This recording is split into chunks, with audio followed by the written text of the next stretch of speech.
Za Iran se najnovejši krog diplomacije nadaljuje tako v Omanu kot v Pakistanu.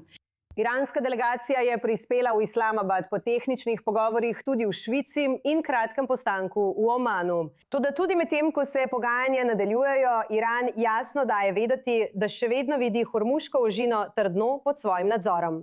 Zdaj se odpravljamo v Washington, kjer se nam pridružuje Behnam Ben Taleblu, višji sodelavec Fundacije za obrambo demokracij. Dober dan ali dobro jutro, lep pozni jutranji pozdrav vam. Vesel sem, da sem lahko z vami. Hvala. Obe strani sta izdali skupno izjavo. Vse dogovore, so dejali, povezane s Hormuško ožino, je treba v celoti spoštovati suverenost Irana in Omana, ki mejita na ožino. Kako ta izjava vpliva na administracijo Donalda Trumpa in druge? Mislim, da bi morala administracija Donalda Trumpa na to zagotovo biti pozorna, saj je pravi cilj memoranduma o soglasju z Islamsko republiko odpreti Hormuško ožino. To je bila tista prisilna funkcija, ki je administracijo dejansko pripeljala za mizo in jih prisilila, da so morali toliko dati v tako kratkem času.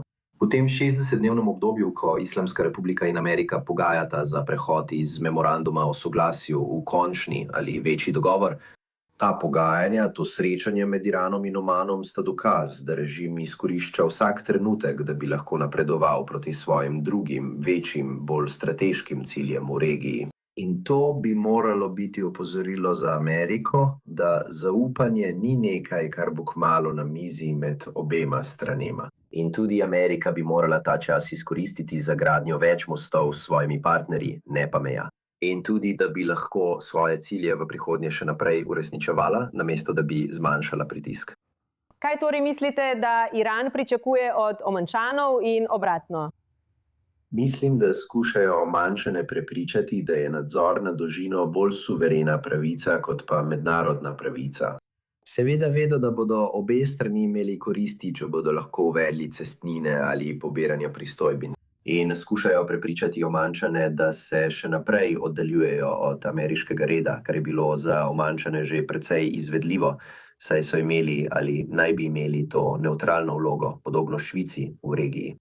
To vlogo je, po mojem mnenju, v zadnjih mnogih letih zasenčilo premočno nagibanje k diplomaciji z Iranom. In to vlogo je zasenčila tudi skupina drugih držav v okviru novega modela, imenovanega STEP, Saudska Arabija, Turčija, Egipt, Pakistan, ki so resnično prekosile omansko vlogo. Tako Iran v bistvu poskuša Oman spremeniti v svojega odvetnika tukaj. In če ste pozorni na besedilo memoranduma o soglasju, poleg bojujočih se strani, poleg Amerike, Združenih držav in Irana, sta v memorandumu omenjeni dve državi, Libanon večkrat in Oman. In Iran resnično poskuša uporabiti Omance, da bi postavil svojo zastavo nad Hormuško ožino. Torej, s tem rečeno, tudi če se strinjajo z vsemi temi stvarmi, ko govorimo o suverenosti in podobno, kako bi to na koncu lahko vplivalo na, veste, memorandum o soglasju? Če v resnici ne spoštujejo ali najdejo način, da nekako zaobidejo tisto, kar predsednik Trump upa, da bo doseženo?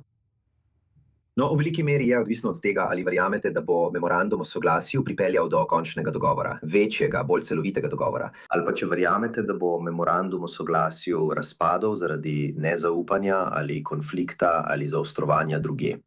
In se vrnemo k sovražnostim.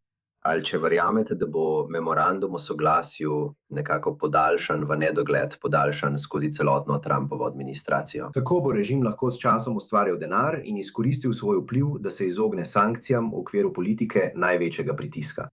Če se to spremeni v večji dogovor, imamo veliko razlogov za skrb, ker Iranci v memorandumu o soglasju v resnici govorijo le o tem, da 60 dni ne bodo izvajali tranzita v Hormuški ožini.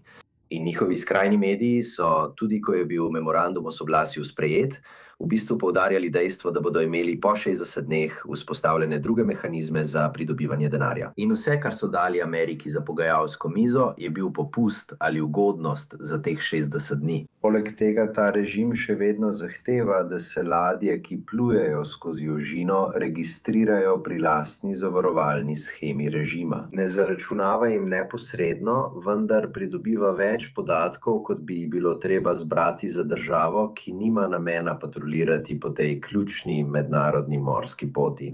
Iranski glavni pogajalec je dejal, da so ZDA dejansko pristale na odmrznitev 12 milijard dolarjev sredstev v dveh različnih obrokih.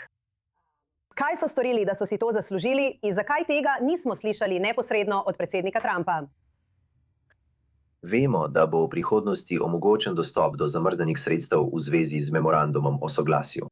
Vprašanje je, ali bodo ta sredstva zadržana in bolj omejena na fiduciarnih računih, ali pa jih bodo urejali humanitarni zakoni in izjeme, ki so obstajale v prejšnjih režimih sankcij, ki jih je imela ZDA. Zdi se, da na to namiguje podpredsednik Vance, ko govori o tem, da bi se ta zamrznjena sredstva uporabila za nakup soje, koruze, pšenice ali kateregakoli drugega ameriškega kmetijskega proizvoda. Ne pozabimo, da je prav tako težko, če ta sredstva ostanejo blokirana ali zamrznjena. Veste, tehnično gledano da, to je denar režima, vendar hkrati, če uporabljate formalni finančni sistem za karkoli, kar želite storiti z njim, bodo še vedno obstajale določene omejitve. Ampak imam nekaj pomislekov, ker je to nekaj, kar režimski mediji, kot ste navedli, še naprej trdijo. In razen tiste ene vrstice o pšenici, koruzi ali soji, nimamo jasnosti strani Trumpove administracije glede statusa tega ali preostanka prej zamrznjenih ali blokiranih sredstev v drugih državah, ki so včasih kupovale ali hranile iransko nafto.